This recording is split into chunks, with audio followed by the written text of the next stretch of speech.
Thank you. Yeah, thank you. Thanks a lot for the question. And thanks for inviting me here as well. I think the work you guys are doing is amazing, especially if we're talking about chronic illness. Personally, I'd say that chronic illness or chronic disease shaped my personal and professional life. My mother died when she was 59 years old from breast cancer. My father died at 69 years old from diabetes. This was not too long ago, and it's not because they were unmotivated, it's not because they had significant behavioral problems, but they were just living in the same reality that a lot of us are living in today. They were stressed, and I just believe that the one thing they didn't have was information, which is why, how can we change the outcome? How can we prevent what happened before from happening today? It's two things. I did like when Prof. Greg was talking. We have to talk about the people, but we also have to talk about the system. So if I want to talk about the people, I want to talk to everyone here today. It's health empowerment. How many people here have checked their blood pressure in the last 6 months? How many people have checked their bloods in the last 6 months? Now, did you know that 1 in 3 Africans are living with high blood pressure? And up to 70% of us do not know it. Did you also know that 4 in 5 Africans who are diabetic don't know it? You see, a lot of us, we think chronic disease is just this big thing. I'm going to go to my doctor one day and he's going to hand me a diagnosis and say you're diabetic. Chronic disease is in your life every day. That symptom, your blood pressure, the excess adipose you're carrying, it's simply a physical manifestation of a problem that started 10 years ago. So it's living with you already today. It's how are you checking it? Now the problem is that chronic diseases, the impact compounds. So if you know you are diabetic and you are being treated, you are unlikely to have those complications. If your high blood pressure is being treated, you are unlikely to have these complications. Unfortunately, no matter what you do, no matter how good your behavior is, there's still a system around you that has to work. Okay, in Africa, Greg was talking about the double burden of illness in Africa. And I always argue that we actually have a triple burden. Think about our systems back home. We are still trying to deal with trauma. You have an accident on the road, ambulance, everything. We are still trying to, gather our traumatic system together. A lot of us are still dying of malaria and typhoid, acute diseases. Now we have caught up with the Western world with chronic diseases. So here we are in a system that that hasn't finished one. Now we are burdened with everything. Metabolic diseases in Africa. Now we're talking about health across borders. So which means it's affecting all of us. So the system, we really need to catch up. In Africa, our system is built for acute care. Malaria, medicine, go. Typhoid, malaria, go. But now we need to figure out a way to catch people before they get sick. So if we're going to fix this whole system, we have to do two things. For us, the people, me and you, know your numbers, guys. It's easy, especially if you're in Ireland. Once a year, go to your GP. I'm a GP, and Dr. Monica is a GP. I will happily do your bloods, check your cholesterol, know your numbers, at least once every year. Okay, Thank you very much. So, health empowerment, know your numbers. Thank you very much for that. I'll be moving to Dr. Monica. My question, because you're more on men and women's health, and you deal most with screening, my question is about prevention. Can you tell me, please, or the audience, despite effective screening programs, why do many women still present late? First of all, thank you so much for having me on. This is our second year of the summit, and I'm loving it. And so just to add on to what Dr. Kaka said, I think as humans in general, and mainly as Africans as well, we are not actually proactive about our health. We are very reactive about it. And this is what has been said all through today anyway. So being proactive about your health is when you actually go to your doctor when you're actually not unwell. So you're going for your screen, and that's where the screening services are there, and that's what they're there for. But unfortunately, majority of people actually are very reactive about their health.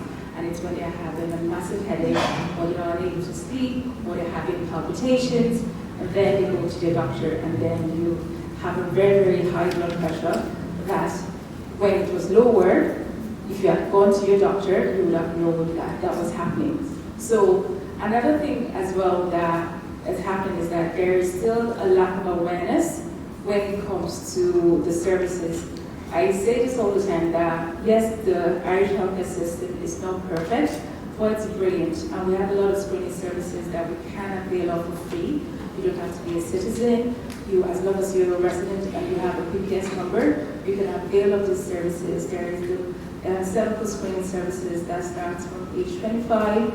There is the breast cancer screening that starts from age, I think it's now 50. Yeah, 50. And there's bowel screening as well that's now age 57, I believe, so it's there. So the screening services are there, but we're not availing of it because I think maybe we're not aware. So then in that sense, we also need to, as healthcare professionals, need to be able to deliver that information to people, and also the two-way street. So we deliver the information, and hopefully the people, the patients, accept that information and avail of the services. And I think with that anyway, and be proactive about your health, hopefully some things are inevitable, but then again, in most cases, like something like cancer, it can be treated if it's caught early, and that's why the saying goes, prevention is better than cure. Thank you very much. I just want to add to that. I think proactiveness is what we all need. Because even as a nurse, I can remember back home, there's this campaign about cervical cancer screening. But I tell you the truth, I practiced nursing for almost 20 years in Nigeria, and I never did a pap smear. Until I arrived Ireland, and I got that letter that is being delivered to the house. And I was like, I'm just in Ireland for how many months, and I'm getting this letter. He now downloaded me and said, Tolu, I think this is the right time. And I went for it, and the result is out. And I know I'll get another one for the next one. So I think that proactiveness is what we all need. I engage all of us to please be proactive about our health. Thank you. I'll be going to you. You're sitting closer to me. Great survival. Congratulations. So I just want to ask you. Thank you. Bridget, you're a cancer survivor, and I know you've gone through a lot. And you're there already. I won't say you're getting there. You're there, you've passed, and you're surviving. Yeah. My question is, how do the community support people living with or who have lived beyond cancer? Well, can I just say a little bit about myself? Yes, please go ahead. I'll kind of help to answer your question. Yeah. I was diagnosed with cancer 27 years ago. I know the time because I was a 27-year-old daughter. After she was born, they discovered I had very aggressive breast cancer. What upset me the most was I had it for years and years. I didn't know the signs. I wasn't aware of any of the signs or anything. So I didn't have the knowledge. So knowledge is power. With a lack of knowledge, people perish. So I didn't have the knowledge. So having knowledge, having more, even just having a pamphlet of how to check yourself, in school or whatever, because you don't know. I was in my 40s when I was diagnosed, and so they said I had it for maybe 30 years. So thankfully, I'm still here to tell the tale. But so I think having even a pamphlet, or in schools even, or just have them on the door. The door, they used to have them years ago. You hang them on the door, and it'd show you how you can check yourself for cancer and things like that. That's going to help a big way if it's caught early. And so if it's caught early, you're saving yourself a lot of problems. I myself had very aggressive cancer. I was put on a clinical trial of aggressive chemotherapy, and which I'm thankful for. I'm delighted I was put on that because I believe that's part of why I have great faith in God. I believe that's part of my reason I'm here. But also because I have good treatment in having the chemotherapy. Went on to have radiotherapy, and I went on to have extra radiotherapy because one of the tumours was on my bone, the breastbone, so they took some of that away. So that was that as well. So I was left with a lot of physical ailments because of the aggressive treatment that I was on, and that's one of the reasons why I actually joined a health and wellness company. I was introduced by a friend of mine because I had to put my hair salon, and because of that I enjoyed this business. Where the main thing that helped me was drinking pure aloe vera gel, not aloe vera, but pure aloe vera, ASWI and Barbadentis Miller kind, that built my immune system. So another thing I think is people learn to keep their immune system really, really strong. And if your immune system is really strong, it's very hard for cancer cells to grow or have an effect of your immune system is strong. So that's another reason.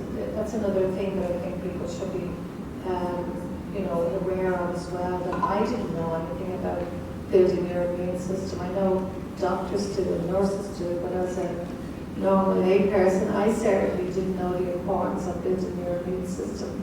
I was into organic health and that, but I still didn't know the real importance of it. So, I learned what they say, when the horse left the stable, you close the door. So, I learned after the horse had left the stable to take care of my health more, and where it'd be better if to have the prevention is better than the cure. So that would be another way as well to become more informative and to learn more, which we are more. I know here in Ireland you have your pyramid of, what's good for your health and what you eat in your food and things like that. But because our soil is tired and we don't have the same vitamins and minerals in our food as we did when I was a child. An orange was really full of vitamin C, a cabbage was really full of iron, but now our soil is so tired that we don't have the same. So we need to supplement that, which is what we need to do. Thank you very much for that. So we'll still have to be proactive, checking all we have to check, and building our immunity. Thank you. I'll be moving to Sola. As a community pharmacist, I would like to know the role of the pharmacy in contribute more effectively to disease prevention and improving health equity. Did you get my question? Yeah. Thank you. Thank you very much.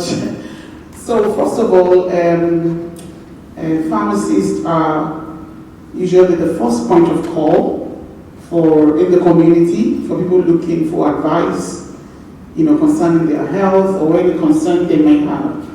So that's one of the reasons that you see the pharmacists operate an open policy. So you don't need an appointment to speak to your pharmacist.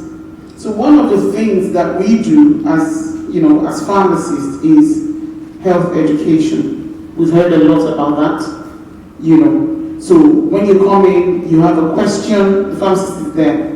Now the AHSI also has health promotion as African communities. In Drogheda, I would say that we have a lot of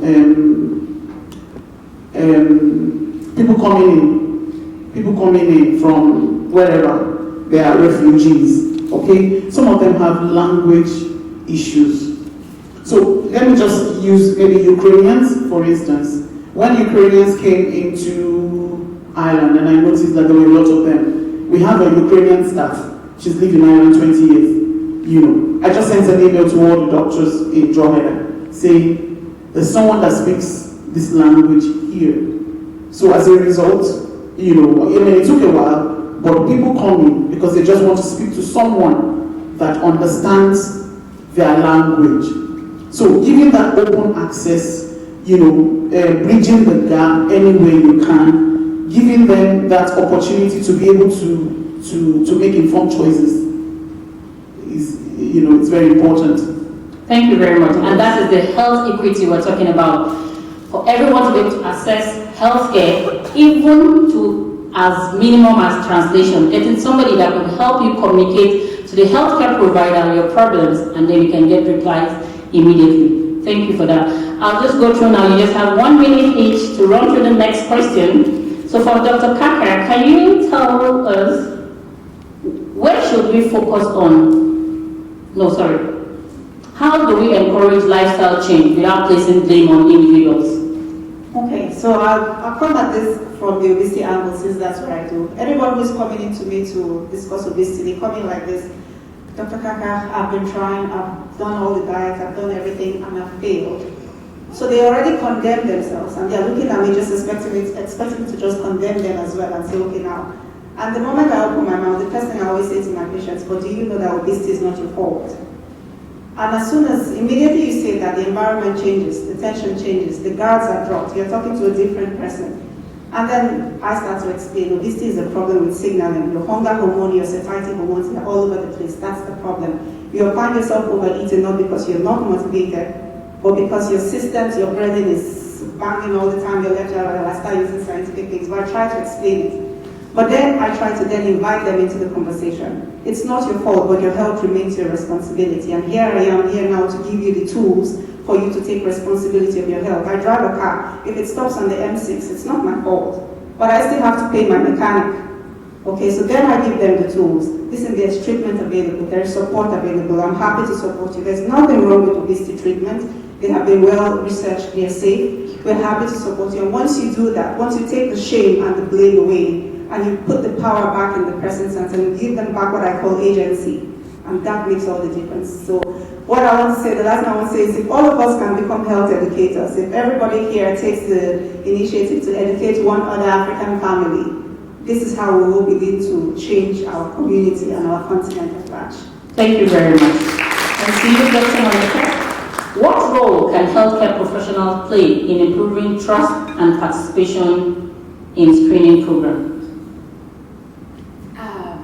I suppose, first of all, we should be non-judgmental, like Dr. Kaka said, and also the awareness and creating awareness. Like a part of what I do as well, why I started, is just to create awareness about the services and the health conditions that we have in Ireland and that can affect other people as well. So definitely, if we can do that, but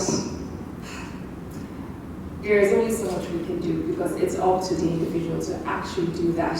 And I just want to just add on to a few things that were also said as well. And in terms of like pharmacists that have fantastic supports, and they've also been given so much autonomy as well, that there are certain conditions that they can actually treat as well. Some are infections, some UTIs and stuff like that.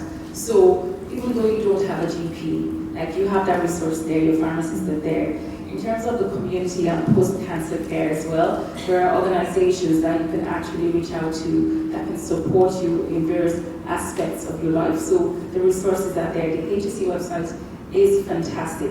But ultimately, what you have to do yourself is that you hold the key to your health in your hands. So you definitely have to do the things that you can actually do at home. And this applies to men as well, is that you have to do your self-exams. You have to know what your body looks like. You have to be aware of, be in tune with yourself and know that when something is not right and something is not right. Because sometimes all the patient can say to a doctor is that I just don't feel right. And that's how we can actually start our investigations and things can be done and diagnosed. So please take the advice your doctor gives you, but also we as healthcare professionals should also be kind and also non-judgmental. Thank you very much.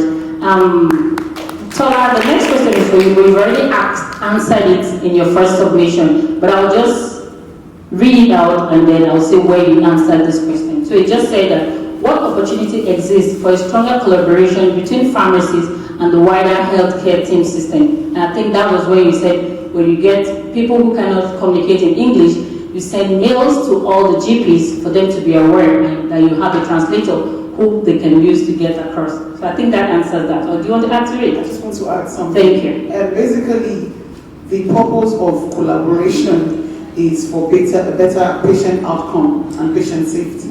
So we can refer, when someone comes in and, you need to refer to the doctor. The scheme that she spoke about, there are some things that are beyond the pharmacist. So we refer. We can review. We can do med review along with the doctor. We can also, I call it 4 hours, and we can recommend therapy as well, and med adherence records.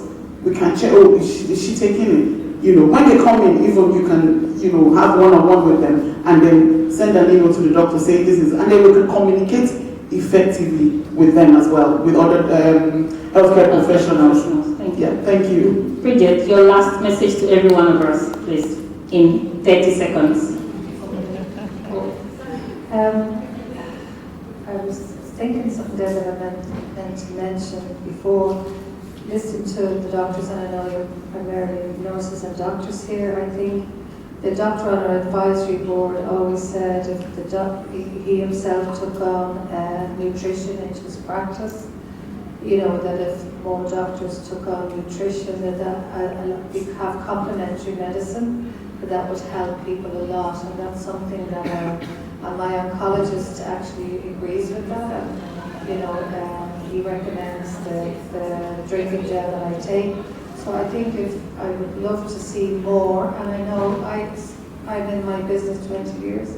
20 years ago it was absolutely non-avoid, but now I can see a difference in that pharmacists, doctors, are taking on more complementary therapy and, teaching patients about, looking after what they eat and looking after supplementation, and natural things, not just all medication. So this. Thank you, everyone. In conclusion, for this session, we'll just say prevention is cheaper than cure. I will encourage every one of us to be health educators. We should be non-judgmental when our clients come to us, and the key of wellness and being in a healthy lifestyle is in our hands. Thank you very much.